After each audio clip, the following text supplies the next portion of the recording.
తెలంగాణ ముసుగులో ఇప్పటికీ కూడా ఆంధ్ర మీద పడి ఏడుస్తున్న వాళ్ళ లెక్కలేంటో తెలియాలి. తెలంగాణని దోచుకున్నారు, దాచుకున్నారు, విషపు కోరలు అని మాట్లాడుతున్న వాళ్ళకి అసలు తెలంగాణ చరిత్ర పాఠాలు తెలియాలి అన్న నేపథ్యంలో అసలు ఎవరు తెలంగాణని దోచుకున్నారు, నిజాం 300 సంవత్సరాల పాటు ఎలా తెలంగాణ ప్రజల రక్త మాంసాలతో ఆడుకున్నాడు, ఎలా వాళ్ళ రక్తాన్ని పీల్చి పిప్పి చేశాడు అనే విషయాలు అనేకం చెప్పడం జరిగింది నిన్న పార్ట్ 1లో. అందులో భాగంగా మొత్తం 1948 సెప్టెంబర్ 17న సర్దార్ వల్లభాయ్ పటేల్ గారు వచ్చి ఇక్కడ విమోచనం చేసిన పరిస్థితి వరకు కూడా మనం అనేక విషయాలను నిన్నటి పార్ట్ 1లో చర్చించుకున్నాం. మళ్ళీ ఎవరైనా చూడని వాళ్ళు ఉంటే కనుక వీలైతే అది చూడండి. అది చూసిన తర్వాతే ఇప్పుడు నేను చెప్పేది అర్థమవుతుంది. ఇక ఇవాళ పార్ట్ 2లో అనేక విషయాలు మనం తెలుసుకుందాం. ఈ తెలంగాణ ఉద్యమం రావడానికి గల కారణాలు ఏంటి అనేది.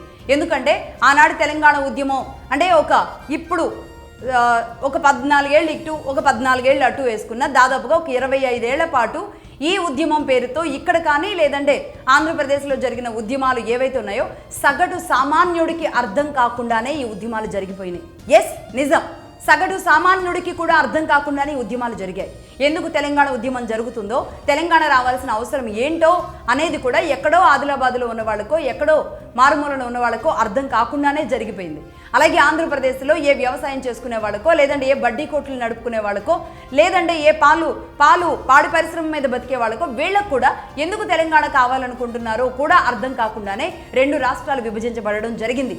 నిజానికి సామాన్యులకి, సగటు సామాన్యుడికి కూడా అర్థమయ్యేలాగా మన మేధావులు చెప్పకపోవడం అనేది బ్లెండర్ మిస్టేక్.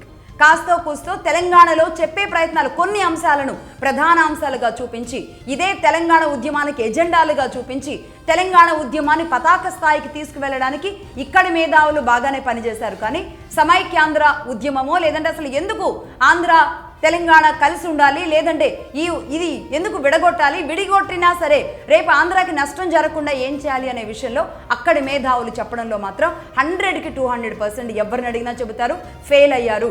ఆనాడు వారి గళం వినిపించడంలో ఫెయిల్ అయ్యారు. అది భయభ్రాంతుల మధ్య ఫెయిల్ అయ్యారో, చరిత్ర తెలియక ఫెయిల్ అయ్యారో తెలియదు. కానీ నేను మ్యాక్సిమం ఆ విషయాలు చెప్పడానికి నా ప్రయత్నాలు చేస్తాను.